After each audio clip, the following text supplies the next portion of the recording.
Welcome to Tatyova. As far as opening hand goes, we do have Memorial to Unity, and we have Lano Warriors. We have no double... Yeah, let's go to Mulligan. Not super wild about this hand. And then... We've got like 24 lanes in here, and this is kind of clunky. Yeah, let's go one more go. Yeah, I'm not wild about this one either. Okay, we'll make this work. Don't want to go past that one. We'll keep. I definitely like to use Sylvan Awakening as an alternative win condition. Hour of Promise, let's go and put that on the bottom for right now. Let's get Tatyova pop back up, get the star of the show, and then let's go and make the lane drop for the turn. Let's go ahead and go for, I guess, Memorial, just in case we draw into Lana Warrior, so I'd like to get that down. Anything else, we're going to go and pass it under our opponent. We're playing Tatyova. Druid. Hey there. Hey. Best of luck. Get that tapped out. There we go. We're playing Tatyova.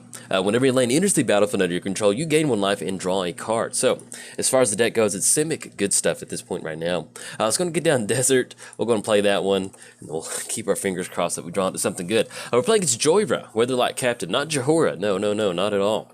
Whenever you cast a historic spell, draw a card. Artifacts, legendaries, and sagas are historic. Now, this is actually pretty exciting, man. I'm excited to see Jhoira in Brawl. I've never played against Jhoira in Brawl. I've always played it in Commander. And I can tell you, Jhoira is a lot of fun in Commander. Drawn to Desert. Okay. Let's go and get down Lana War Scout. I mean, if we keep making our land drops, I mean, it is a little clunky getting all of our tap lands, but I'll take it. We'll get that down, and then we're going to kick the turn over there. But yeah, I played Jhoira in Commander, and I kind of built like a Cheerios version of Jhoira, where we're just getting out a bunch of really cheap artifacts, and you get a ton of card draw going, and it's really fun. In fact, if you want to check it out, head over to my YouTube channel, Jolt539, and then just you can type in Jhoira Jolt, and it should pop up. I tag all of my commanders like that. But yeah, it was a really fun video, and it was one of those things where I'd seen Pleasant Kenobi stream like a Paradoxical Storm deck. All right, let's go and get down Void. Yeah, I like that. We're hitting our lane drops. We'll get down Void, and then hopefully scry into a land. That'd be really good. Then we get down Tatyova. Lana Warriors is basically like a land. Let's go ahead. Yeah, we'll go and put that on top. We're going to hopefully get into it. Yeah, well, actually, let's go and put that on the bottom. You know, that would technically be the 5th land, but if they have some sort of spot removal, yeah, we're just going to hold off on that one. All right, let's just go and pass the turn. We could swing it with Lana War Scout, but we're going to hold it back on that one. But yeah, so Pleasant Kenobi had streamed some...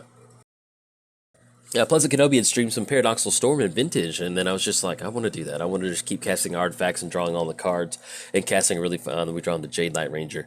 Yeah, we'll go ahead and go forward with that. Let's get down Jade Light. It's going to be double Explore off that one. Double green. At least we're kind of building up a little bit of a board state, and also our opponent's also playing what looks like to be a slower deck too. So, Brawl's Expertise is going to put that into the graveyard. And then we do hit the land drop. It's going to get down Island, and then anything else we're going to pass turn. So that will put us online for Tatyova. Typically with Tatyova, you hopefully want to be able to get down Tatyova and make a land drop. So if we can draw into that land and get just something out of value for her, that'll be good. Let me finish Pleasant Kenobi story. Yeah, but anyway, he's playing Paradoxical Storm, and that made me really want to build like a Storm deck for Commander. And then Jhoira was released with whenever you cast an artifact spell, draw a card. And so... a lot of fun. We get some different creatures down that typically there's a few other creatures that care about artifacts entering the battlefield. You either get to scry or look at the top card of your library or something like that. And so you get down Jhoira and you get down another one of those creatures, and basically, as long as you pretty much get a little bit lucky, it allows you to kind of filter through your deck and then draw into a win condition. Let's go and go for Tatyova. Let's get her onto the battlefield. This is good. I was really worried about our hand being really clunky, but now we're going to be able to get some good card draw going. Our opponent is tapped out, so it's safe to get her down. And with Tatyova, when you have a commander that cares about a land entering the battlefield, I know it's like you definitely want to get your commander down as quickly as possible. Let's go ahead and put another land. Let's go and put this force onto the battlefield. Draw additional card. Draw into Tindershoot Dryad. Okay, good. Anything else, we're going to go and pass the turn. We can't swing that Jade Light Ranger into PDM, so we're just going to hold back. Okay, get back over there. But yeah, we have a commander that cares about a land entering the battlefield. It's the same thing for Omnath, Locus of Rage. Tapping out the turn that you can get it down and not being able to make a land drop is one of the worst feelings in the world, especially if your opponent has some sort of spot removal. So if you're trying to... Basically, if you're trying to get down Tatyova, make it to where you can make an additional land drop. Our opponent was tapped out. We were able to tap out Lana War Scout to get a land down and make a land down for the turn. So we get to draw 2 cards. So that's always good. Yeah, it just really sets you back when you don't have that land drop to make and you just get no value out of your commander other than just making an appearance on the battlefield. And your opponent has a smile on their face as they go for some removal. So we do have Grow from Ashes. It's going to be 1, 2, 3. And then we can actually flash it... Master Wizard if we want to. That'll be 2 additional card draw. 1, 2, 3, 4, 5, 6, 7. Or we can actually go for Carnage Tyrant and put a clock on our opponent. We are looking at Jhoira being cast. We've got 4 cards in the hand. Do we want to just make sure we've got a ton of... Actually, City's Blessing. 1, 2, 3, 4, 5, 6, 7, 8, 9. Yeah, we'll have the City Blessing of a Tender Shoot Dryad. Let's do that. I think I like that. Tap out for one more. Let's get down Tender Shoot Dryad. Once we get down Tender Shoot Dryad, and definitely once you do have City's Blessing, it really makes for a really interesting game. Do we want to push in on any of these? Yeah, they can actually take care of us. So we'll wait to get some of those saplings going. Being able to generate a sapling at the beginning of each upkeep is a huge, huge difference in making a really good board state for yourself. And so Tender Shoot Dryad is kind of one of those just really good cards that you're just going to run in pretty much any Brawl deck that's going to be running green, just because it has such high impact. It is sitting at a 2/2, so you'd have to get some protection for it.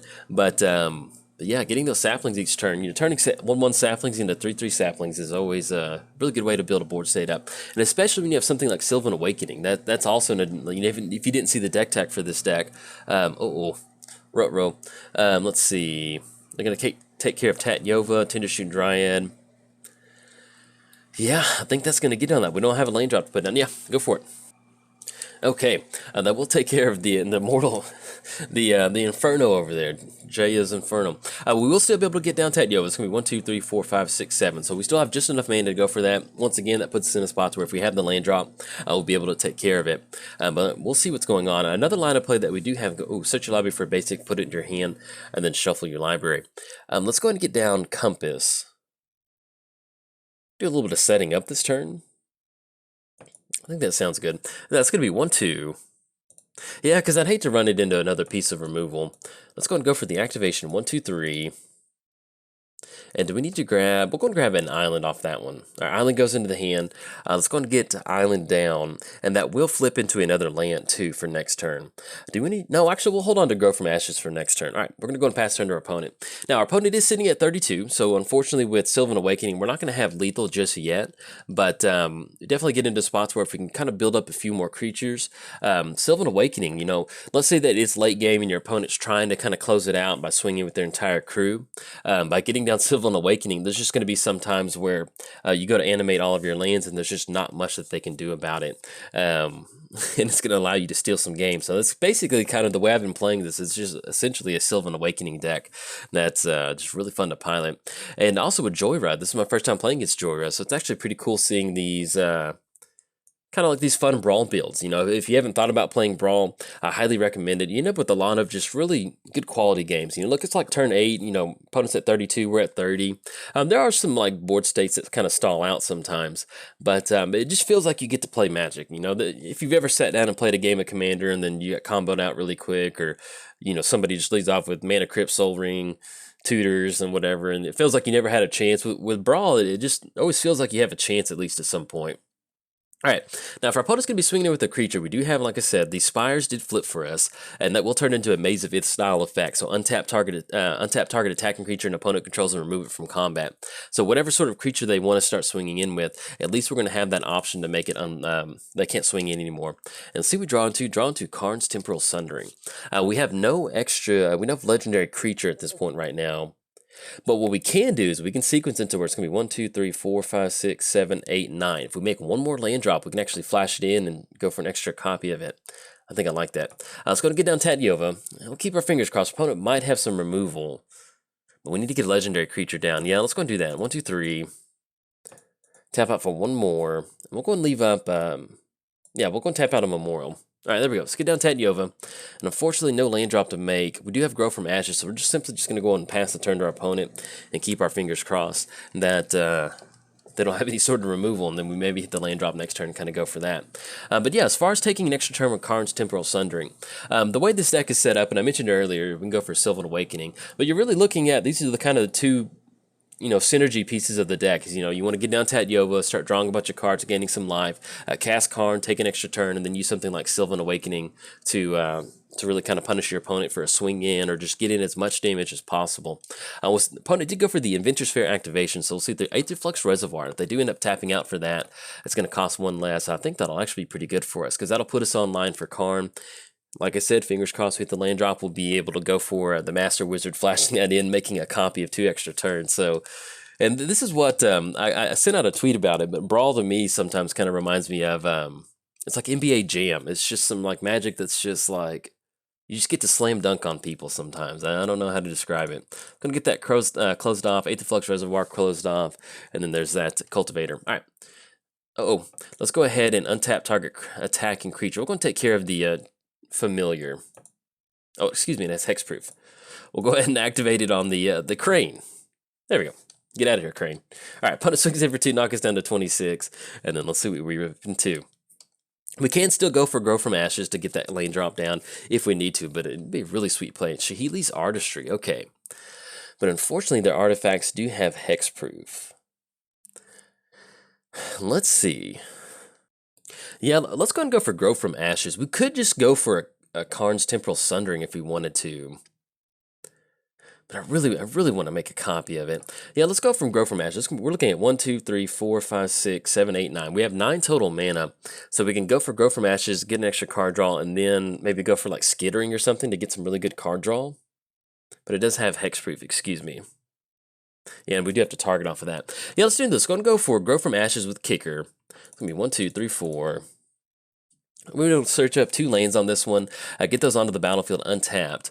Let's go and go Island on this one. Let's go and grab Forest. That's going to be 2 card draw. Draw into Divination, and then Hinterland Harbor. Let's go and make the lane drop for the turn. We're going to draw an additional card, Broken Bond. Okay. We definitely need to deal with Padium. It's something we need to get rid of. Do we end up bounce that back? That's gonna, if we end up going for Karn, making a copy of it, we can go for Sheely's Artistry and make a copy of whatever we want, and then kind of start going from there. Unless we just really want to sequence 2 extra turns together. Yeah, let's go and go for that. I think that'd be pretty good. We're looking at a pretty good chunk with Sylvan Awakening. We could build it. Yeah, let's go and go for that. We're going to take an extra turn. We're going to bounce Padium back to the hand. It's going to be blue. Worst case scenario, we can just really just go for a ton of extra card draw. All right, that gets sent back to the hand, and then we'll take an extra turn after this one. Draw into Woodland Stream. Let's go and get that down, get that card draw going. We're going to gain 1 life, draw a card. Draw into Skittering Surveyor. Let's go and get that down. That's going to be 1, 2, 3. That way we can get the lane down and go for Broken Bond on Aether Flux Reservoir, just to kind of get rid of that. And then, there we go. Search your line for it. But yes, we're going to use that ability. Let's go and grab Island at this point. Let's go and go for Broken Bond on Aether Flux Reservoir. Just in case they're able to string some stuff together. We'll go and put Island onto the battlefield. Gain a life, draw a card, draw into Brawl. Okay. And we're looking at 1, 2, 3, 4, 5, 6, 7. We have 7 total mana. Let's go and go for Shahili's Artistry. Create a token that's a copy of target creature, a target artifact. We'll go and go for... Let's go for Skittering Surveyor. And we'll go and go for Jhoira. Is that something that we want to go for? Or do we want to go for creating a copy of another target creature? Yeah, let's do it like that. We'll go double Skittering Survey. That way we can get most value. Just grab a ton of lands. I think that sounds pretty good. Okay. Yes, we can use that ability. That way we can also kind of start thinning our library out to really start drawing just not any more lands. Let's go and grab another Forest off of that. We still have the activation off Lana War Scout. We're going to put the Island onto the battlefield. Drawn to Lana Worlds. Let's go and go for Brawl's Expertise. There we go. Okay, let's go and get that down. Then now we're finally going to go and pass the turn to our opponent, kick it back over there, and we do not want to swing in. Now, they do have 8 cards in the hand. We do have Carnage Tyrant, and do we have Sylvan Awakening. So, depending on how our opponent wants to swing in, whenever artifact enters the battlefield, does 1 damage. Yeah. Oh, and actually, Reckless Fireweaver. That's one card that I did add to Jhoira's. My initial build, I didn't have... there's about 2 or 3 of these cards, these type of style of creatures that I did not add to my Jhoira commander deck that I did add. So, it kind of gives it that extra alternative... kind of an alternative win condition sometimes. So, all right. Potter did tap out for Cultivator's Caravan. Let's see what else they're going to tap out for. Foundry Inspector. Okay, get an additional card draw going off that. So we're all looking pretty good. The only thing that would really help us kind of get some stuff moving would go for something like River's Rebuke. If we can draw into that, we are at 28 cards in our library. But it is kind of fun because... you know, typically if you're not playing against a deck that draws a lot of cards, you're going to get really good on card advantage. Since we're playing against Jhoira, who has a reduced cost on artifacts, they can really start ripping through their deck. You know, they're at 29 cards in the library, and we're at 28 cards in the library. So it's kind of like we're both... we both have these really good draw engines, a really good board state. So at this point right now, kind of one of the best ways to help us close it out will be that River's Rebuke, bouncing it back to the hand. So hopefully we can find that. We still have Guy's Blessing. I'm pretty sure we still have Guy's Blessing. Maybe I exiled it. But no, yeah, we should have Guy's Blessing so that we can at least kind of shuffle some of this stuff back into our library if we need to end up doing that. Okay, and let's draw into Scavenger Grounds. Let's go and do this. Let's go and get Forest down. We'll get that card draw going. Yeah, at this point, we're just looking for River's Rebuke at this point. Drawn to Weaver of Currents, okay. Let's go and put an additional land onto the battlefield with Scavenger Grounds. Drawn to Gilded Lotus. Let's go and go for Divination. It's going to be reduced to 2 off of that. And actually, I really like going for drawing an additional card off this one. So we're going to hold priority. We're going to cast Divination. We're holding the control key to hold priority. Flash in Master Wizard. It's going to be 1, 2, and then 3, and then 4. Ooh. There we go. Actually, click on that one. Okay. We're going to flash in. Enters the battlefield, copy target, insert a sorcery you control. So we're going to end up drawing 4 cards Beneath the Sands, and then we draw into Spring to Mind. All right. Let's go and do this. Let's go and get down Carnage Tyrant. And, at this point, we're just going to try and build up a really big board state to really hope that we rip into that one particular card, that River's Rebuke. All right, get that down. Let's go and go for Beneath the Sands. We could technically cycle it if we want to. It's going to be able to search, allow us to kind of search for a basic link. Yeah, we'll go and go for that. It's going to give a reduced cost off that. It's going to be green and then tap out for Harbor. Let's go and grab another Forest. We're going to draw an additional card off that, Hour of Promise. And let's go and go for Spring to Mind. That's going to be green and then Desert. Let's go and grab an additional Forest. We are at 18 cards in the library now. Ranging Raptors, okay. And then anything else that we're going to go for now, we're going to go and pass the turn.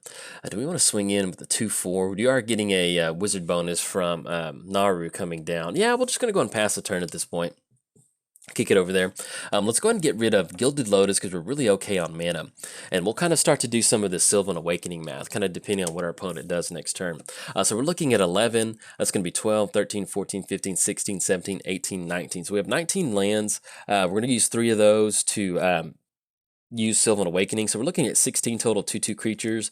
That's going to be 32 coming across. Our opponent's got 1, 2, 3, 4, 5, 6, 7, 8, 9. They will have... probably more than 9 too once they get the Locust God down to get a few more creatures going. So definitely kind of in that position to where we already have Sylvan Awakening online. We just need to find River's Rebuke. Okay, but it's going to tap out for Treasure Keeper. Dies, reveal cards until you hit a non-land converted mana cost 3 or less, put it on the battlefield. All right, there we go. All right, they're going to get that down. That's going to be additional card draw. That does put them at about 3 mana. So if we do draw into River's Rebuke, one thing that we have to watch out for is going to be a counter spell. We do have Disallow. We do have Disallow in the deck, so hopefully if we can rip into Disallow, we can get some stuff moving. But with them tapping out for the Weatherlight, that puts us, pretty much to where we just have to play around something like Spell Pierce, just because we're looking at Cultivator's Caravan. So I feel pretty good about that. Hopefully we can dig a little bit deeper. At least we're going to be looking at least 2 card draw between Lano War Scout and our land drop for the turn. Also with Hour of Promise, it's going to be 2 additional cards once we tap out for that. And we'll have enough mana to do that too, because that's going to be 5. And then we should have enough to kind of go and tap out for that. Metalwork Colossus coming down. Yeah, if there's ever time that we could we could use a River's Rebuke, it would definitely be now with that Metalwork Colossus out there. And it is simply just a 10-10 on that one, so at least we can kind of chump block on that. Well, let's see what else our opponent's going to roll out. Okay, and they do kick the turn back over. Super drawn. Oh, there we go. Okay, let's go and do this. Let's go and go for Island. Oh, yes, that was beautiful. Let's get the card draw going. Draw additional card. Let's go and get down to another island. Actually, let's do it this way. Let's go for River's Rebuke. Target player... Yeah, oh, talk about a really good top deck. It's going to cost 1 less too.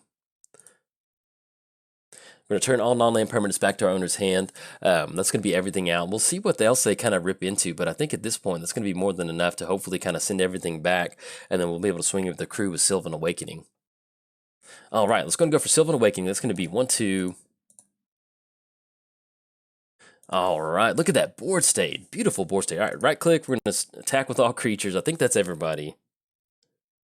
There we go. Swinging in. Got a bunch of lands coming across. It's going to put our, see what I put her, -13. Hey, and then actually the chat won't pop up once the game ends. But good game to our opponent. Definitely see how... we got to draw through our almost our entire deck. We drew through 3/4 of our deck. We only had 15 cards left in the library, and that was a very, very timely River's Rebuke right off the top. So that's definitely what makes you want to play Magic is you need 1 card to close it out, and then you top deck into it, and then you can have some fun. But yeah, you basically kind of see how fun it is to get some Tatyova going. You don't really have to build that crazy of a deck with Tatyova. It's really just getting her down and then just making a bunch of land drops. So, but yeah, hey, if you enjoyed the video, like and subscribe. Thanks. Bye.